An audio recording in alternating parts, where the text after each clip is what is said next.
Sarah Chen wiped the grease from her hands and stared at the massive crystalline structure before her. The Vaxuri science vessel hung in space like an elaborate glass sculpture, its translucent surfaces refracting starlight in hypnotic patterns. But Sarah wasn't here to admire alien architecture. She was their last resort. "You understand, Engineer Chen." Director Ixel's melodic voice carried a note of desperation, that bringing the human consultant aboard is unprecedented. The Vaxuri's iridescent scales shifted from deep blue to a troubled green. Sarah nodded, adjusting her toolkit. "Because we're crude and imprecise." "I've heard it before, Director. But your quantum scanners and probability matrices haven't opened that derelict ship in 3 months. Sometimes you need a wrench instead of an algorithm." The derelict in question loomed behind them, a dark mass of unfamiliar alloys that had stumped the finest minds in the Galactic Scientific Council. Discovered in deep space, the vessel predated most known civilizations. Its hull bore markings that matched no known language, and its very presence seemed to bend scanning equipment's results in impossible ways. "Our analyses suggest the ship's security systems operate on principles we cannot comprehend," Assistant Director Null added, their crystalline appendages clicking nervously. "The risk of catastrophic failure is exactly why you called me," Sarah interrupted, pulling out her diagnostic tablet. "Human engineering isn't about perfect solutions. It's about finding what works with what you have." The Vaxuri delegation exchanged troubled glances. Their species had achieved spaceflight through meticulous calculation and precise quantum manipulation. The idea of practical experimentation made them deeply uncomfortable. Sarah approached the derelict's main airlock, running her fingers along seams that hadn't seen touch in millennia. Where alien scanners saw impenetrable barriers, she saw mechanical principles. Pressure differentials, thermal expansion, fail-safes that would have been essential for any spacefaring race. "Look here," she pointed to a subtle pattern in the metal. "This isn't decoration. It's a maintenance access guide. Someone built this ship expecting it would need repairs." Director Ixel's scales flickered with interest. "Our analysis suggested those patterns were ceremonial markings." "That's the difference between theory and practice," Sarah muttered, already working to expose the manual release mechanism she knew had to exist. Whoever built this knew that sometimes you need to fix things without power, without computers, without. A deep vibration cut through the hull, and ancient mechanisms groaned to life. The Vaxuri scientists backed away, their crystalline forms resonating with alarm. But Sarah pressed forward, feeling the rhythms of the awakening systems through her palms. "It's a staged startup," she called out. "Like an old Earth submarine. You don't pressurize everything at once. You risk structural failure. You do it in sequence." The airlock's primary seals released with a hiss that made the Vaxuri shudder. Secondary systems engaged, and Sarah's tablet began picking up atmospheric readings from within. The air was old, processed through backup scrubbers that had somehow maintained minimal functionality for centuries. "Impossible," Null whispered. "The power requirements alone." "Not impossible," Sarah corrected, checking her readings. "Just really good engineering. Redundancy.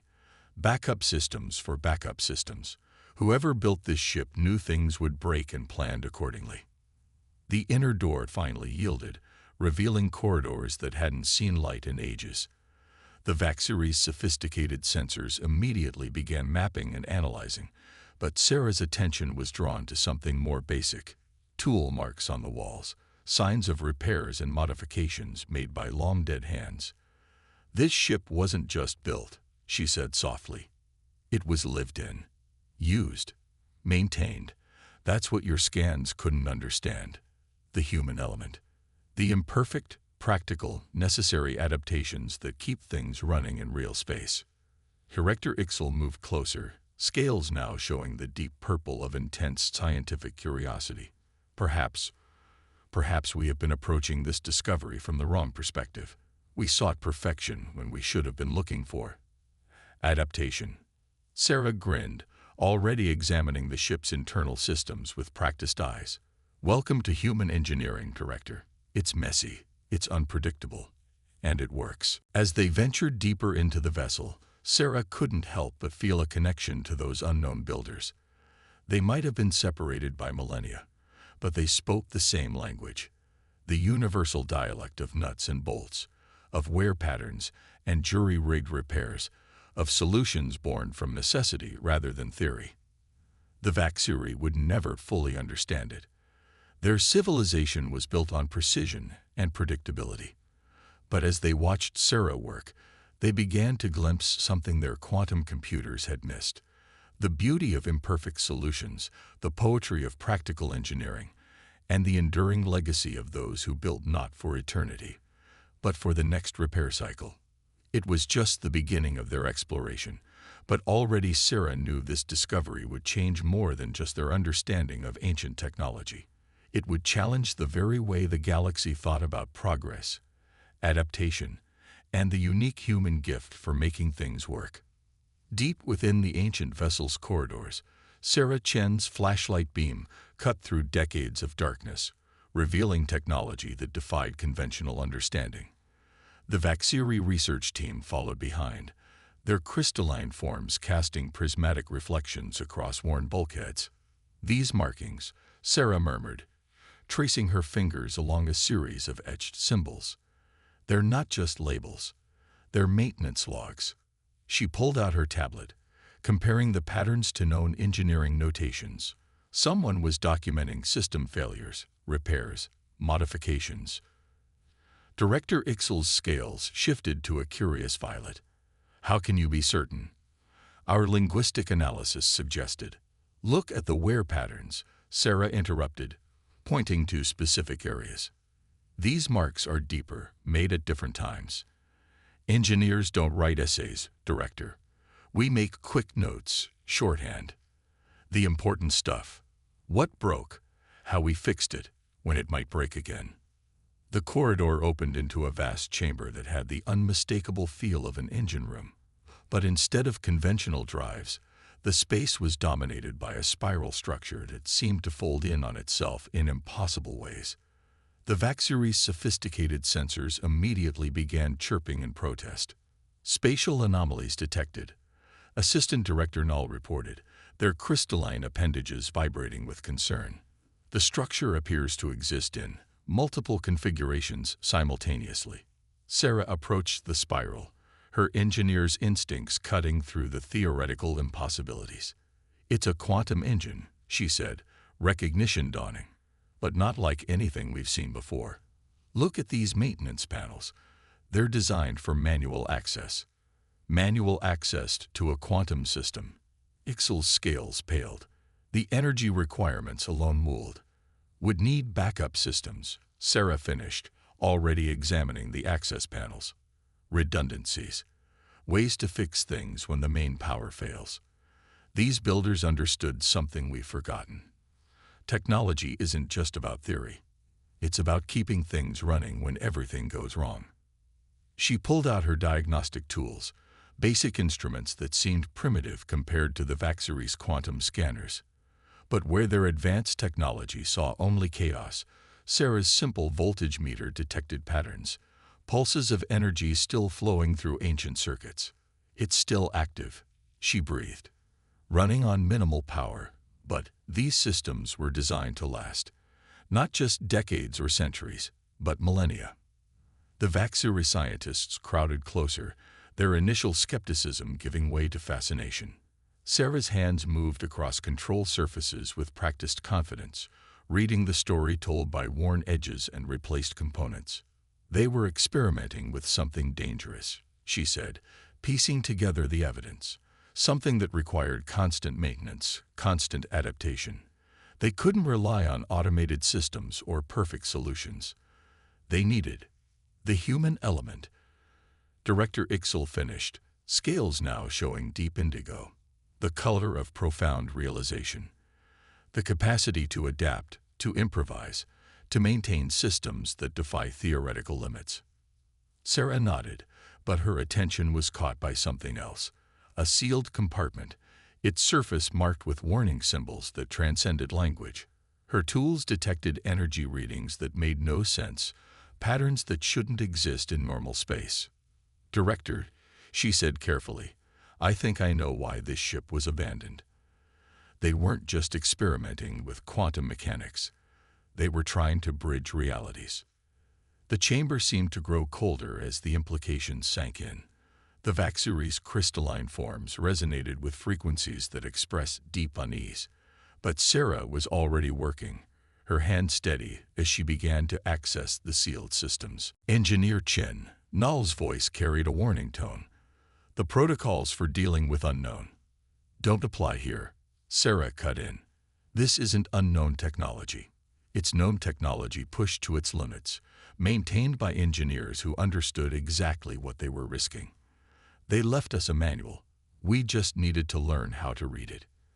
As if in response to her words, the spiral structure pulsed with new energy. Lights that hadn't activated in thousands of years began to glow, casting the chamber in an otherworldly radiance. The Vaxuri sensors erupted in a cascade of readings that defied analysis. But Sarah smiled, recognizing the sequence of a system performing exactly as it was designed to.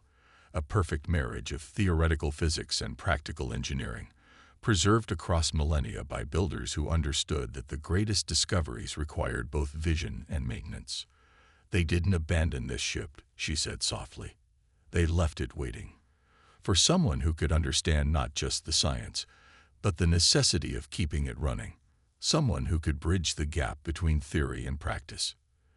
The ancient engine continued its impossible dance, while around it, human ingenuity and alien precision began to forge an understanding that would change their understanding of the universe and their place in it. The first warning came as a subtle vibration through the ancient ship's hull. Sarah Chen felt it in her bones before the Vaxuri's sophisticated sensors began their urgent chorus of alerts. After 3 days of studying the quantum engine's mysteries, she had learned to read the vessel's rhythms like a mechanic listening to an engine's purr. Multiple ships dropping out of FTL, Assistant Director Null announced, their crystalline form flickering with alarm frequencies. Energy signatures match Correxian attack vessels. Director Ixel's scales shifted to emergency crimson. "Pirates. They must have detected our power signatures. The Correxians have been raiding research vessels across this sector." Sarah's mind raced through calculations, not of quantum physics, but of practical survival. "How long until they reach us?" 17 minutes, Null replied. "Our research vessel's defensive capabilities are minimal. We never expected." "Then we use what we have," Sarah interrupted, already moving toward the quantum engine's control interfaces. "This ship survived millennia in deep space. Its builders wouldn't have left it defenseless." The Vaxuri scientists exchanged uncertain glances. Their species' adherence to protocols and procedures made rapid adaptation difficult. They had also seen enough of Sarah's work to trust her instincts. "What do you propose?" Ixel asked, scales showing bands of both fear and curiosity. Sarah's hands moved across ancient control surfaces with growing confidence. These systems were designed to manipulate quantum states, to bridge realities. But any technology powerful enough to punch holes in space-time can also be used for defense. She pointed to a series of maintenance logs she had partially decoded. "Look here." They ran combat drills. This ship wasn't just a research vessel. It was a prototype weapon. The chamber's lighting shifted as Sarah began rerouting power from dormant systems. The spiral structure at the room's center pulsed with new energy, its impossible geometry seeming to twist reality around it. "Engineer Chen," Null's voice carried both warning and awe. "Modifying quantum systems without proper simulation could cause a cascade failure across multiple." A distant explosion cut through their protest. The pirates were making their presence known, likely trying to disable the Vaxuri vessel's engines. "We don't have time for simulations," Sarah said, her fingers dancing across control surfaces. "Sometimes engineering is about calculated risks. The builders left us everything we need. We just have to trust their experience." As if responding to her words, new systems began activating throughout the ship. Panels that had appeared decorative slid aside to reveal weapon ports. The quantum engine's hum deepened, resonating through the hull in frequencies that made the Vaxuri's crystalline forms vibrate in harmony. Corexian vessels entering weapons range, Null reported. Their energy readings suggest they're powering up boarding torpedoes. Sarah allowed herself a grim smile. Perfect. Let them get close. She had recognized something in the ancient ship's design that the Vaxuri's precise analysis had missed. It wasn't just built for research, but for survival in a hostile universe. The first boarding torpedo struck the Vaxuri vessel's outer hull. Emergency containment fields flickered as pirates began cutting through airlocks. But Sarah's attention was focused on the quantum engine's readouts, watching energy patterns align exactly as the maintenance logs had described. "Everyone brace yourselves," she called out. "This is going to get weird." With a sequence of commands that felt more like muscle memory than calculation, Sarah activated the ship's primary defense system. The spiral structure flared with impossible light, and reality shifted. Space around their vessels seemed to fold, creating overlapping regions where multiple quantum states existed simultaneously. The pirates' cutting beams scattered, hitting versions of the hull that both existed and didn't exist. "Remarkable," Director Ixel breathed, their scales showing colors of scientific revelation. "You've created a quantum uncertainty field. The attackers cannot target what they cannot definitively locate in spacetime." Sarah nodded, but her focus remained on the engine's stability. The builders understood something fundamental about defense. The best armor isn't always about strength. Sometimes it's about being in the right place at the wrong time. Through the ship's ancient but functioning sensors, they watched the Corexian vessels struggle with the quantum distortion. Their weapons passed harmlessly through space where their targets should have been but weren't quite. Several pirates who had breached the outer hull found themselves walking in corridors that looped back on themselves in impossible ways. "They're retreating," Null announced as the pirate ships began powering up their drives. "The quantum interference is affecting their navigation systems. They can't maintain a stable attack position." The threat receded, but Sarah kept the defense system running until the pirates had flowed back into FTL. Only then did she begin powering down the quantum engine, letting reality settle back into its normal configuration. "Engineer Chen," Director Ixel approached, their scales now showing deep azure, the color of profound respect. "You didn't just activate an ancient weapon. You understood its purpose, its design philosophy. You thought like its builders." Sarah wiped sweat from her forehead, finally allowing herself to feel the adrenaline of what they'd accomplished. "That's what human engineering is about, Director. We don't just follow manuals. We understand why things were built the way they were. Every design tells a story about its purpose, its creators, their needs and fears." She ran her hand along the quantum engine's control surface, feeling the lingering warmth of its power.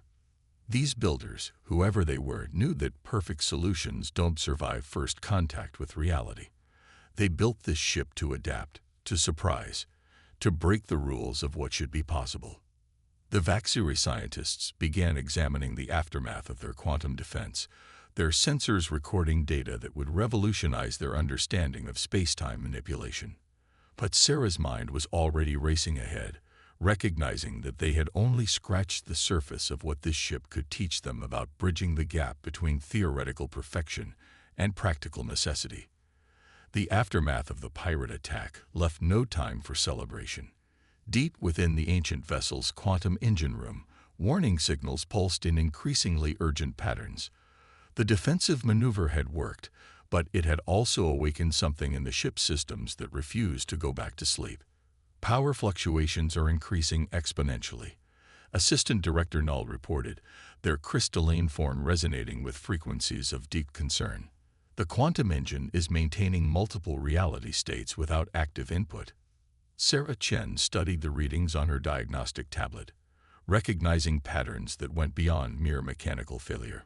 "It's not just a malfunction," she said, moving closer to the spiral structure that dominated the chamber. The engine's responding to something, almost like it's remembering. Director Ixel's scales shifted through shades of worried amber. Remembering. Engineer Chen, quantum systems don't have memory in the conventional sense. Maybe not, Sarah interrupted, her eyes fixed on the maintenance logs she'd been decoding. But their builders did. Look at these repair records. They're not just technical notes. They're warnings. The quantum engine's hum deepened, and reality around them began to shimmer with overlapping possibilities. Through the distortion, Sarah could see multiple versions of the chamber, each slightly different, each telling its own story of what might have been. The defensive system was designed to create uncertainty, she explained, piecing together the puzzle. But it wasn't meant to run this long. The builders knew the risks of maintaining multiple quantum states. They left instructions for shutting it down safely. Then we follow their shutdown procedure, Nell suggested, their crystalline appendages already reaching for control interfaces. Wait! Sarah's sharp command froze them in place. These aren't just technical instructions. They're a story. The builders weren't just leaving notes about what to do. They were telling us why. The chamber's lighting pulsed in sync with the engine's growing instability. Reality flickered between states more rapidly now, and Sarah could feel the fabric of space-time straining around them. But her attention was focused on the worn markings that covered the maintenance panels. They tried shutting it down conventionally, she said, reading the ancient engineers' experiences in their hurried notations. But the quantum engine had developed patterns, habits, like neural pathways in a brain. The more they used it to bend reality, the more it wanted to stay bent. Director Ixel's scales showed bands of both skepticism and fascination. You're suggesting the system developed some form of consciousness. Not consciousness, Sarah corrected, her hands moving across control surfaces with deliberate care.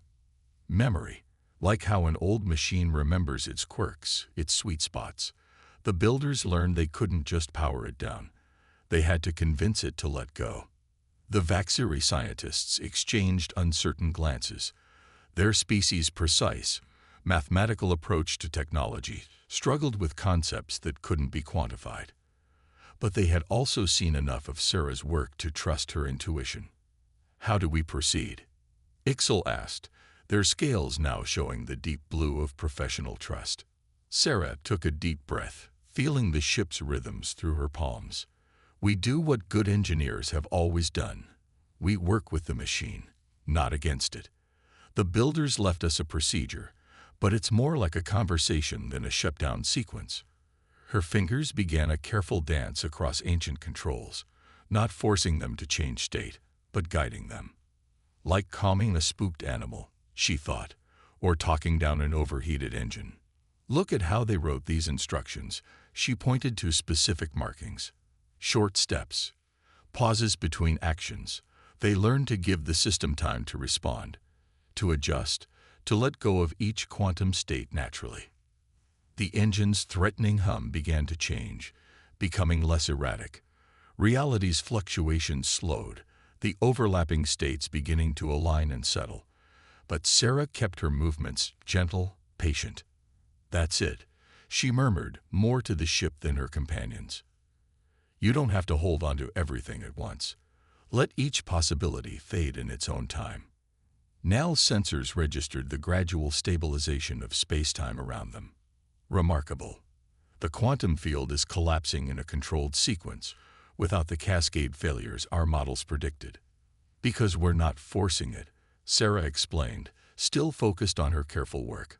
The builders understood something we've forgotten in our rush to perfect technology. Sometimes the best solution isn't about asserting control. It's about understanding the natural rhythms of the systems we create. Director Ixel moved closer, their scales now showing colors of deep revelation. You're treating the quantum engine not as a tool to be commanded, but as a partner to be guided. Sarah nodded, feeling the last quantum states settle into normal space-time. That's the human factor your simulations couldn't account for. We don't just build machines, we develop relationships with them. We learn their personalities, their quirks, Sometimes the most advanced technology needs the simplest human touch. As the engine's hum finally returned to its dormant state, Sarah ran her hand along its control surface one last time. The ancient builders had left them more than just a powerful weapon or a revolutionary drive system.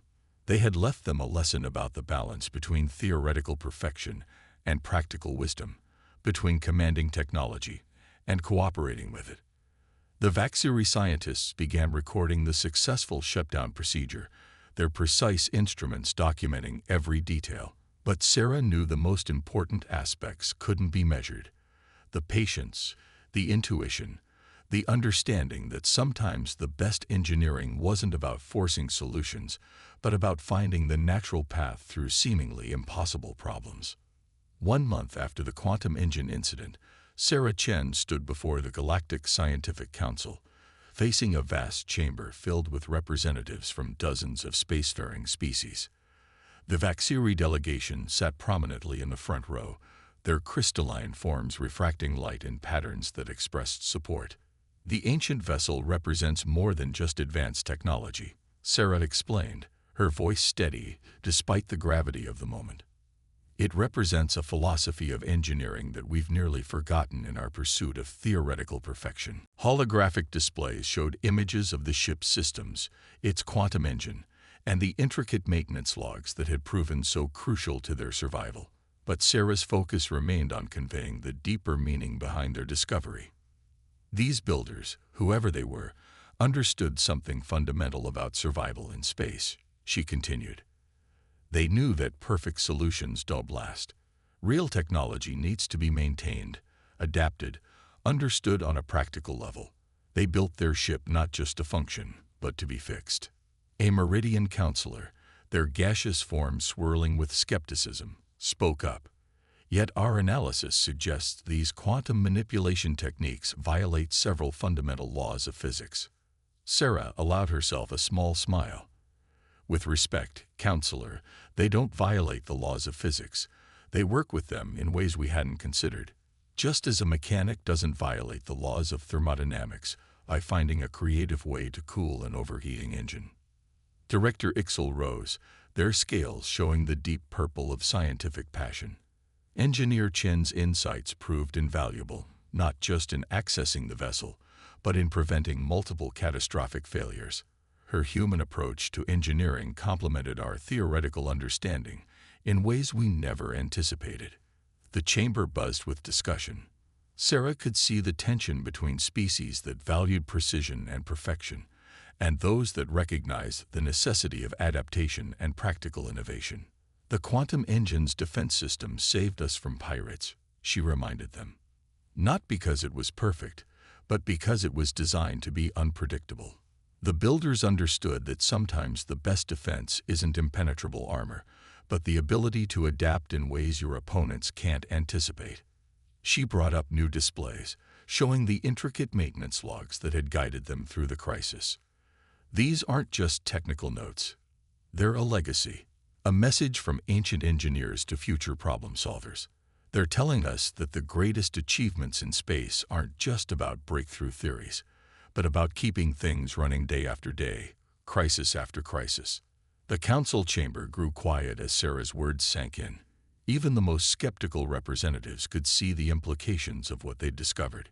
It wasn't just about the technology. It was about bridging the gap between theoretical brilliance and practical necessity. Humanity's reputation for unconventional solutions has sometimes been seen as a liability, Sarah acknowledged. We're called reckless, imprecise, too willing to improvise. But those same traits helped us understand this ancient vessel in ways that pure theory couldn't approach.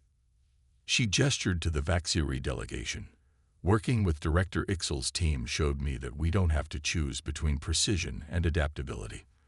The most powerful solutions come when we combine different approaches, different ways of thinking. Assistant Director Null stepped forward, their crystalline form resonating with frequencies of agreement. The incident with the quantum engine proved this. It wasn't just Engineer Chen's technical skills that saved us. It was her understanding that sometimes technology needs to be guided, not commanded. The Council's chief administrator, a being of pure energy contained within an ornic matrix, spoke with the weight of centuries. You are proposing a significant shift in how we approach technological development and education. I'm proposing we remember something the builders of that ship never forgot. Sarah corrected gently. That space is unforgiving, and survival depends on both brilliant theories and practical solutions, on understanding not just how technology works, but why it was built the way it was. The chamber erupted in discussion, but Sarah could see the impact of their discovery rippling through the assembled representatives. The ancient vessel had given them more than new technology. It had reminded them of timeless truths about survival among the stars. Months later, those revelations would lead to the establishment of new joint engineering programs, combining the precise theoretical work of species like the Vaxuri with humanity's practical problem-solving approach. The quantum engine's secrets would gradually be unlocked, but its greatest legacy was in bridging the gap between different ways of thinking about technology and survival. As Sarah watched the first class of mixed-species engineering students examining the ancient vessel's maintenance logs, she smiled, knowing the builders would have approved. Their ship had survived millennia not just through advanced technology, but through their understanding that the greatest achievements in space required both vision and practicality, both theory and hands-on wisdom. The future of space exploration would be built not on perfect solutions, but on the combination of brilliant ideas and practical experience, of precise calculation and human intuition. It was a future those ancient engineers had seen coming, left waiting in their maintenance logs for someone who could read not just the instructions, but the story behind them.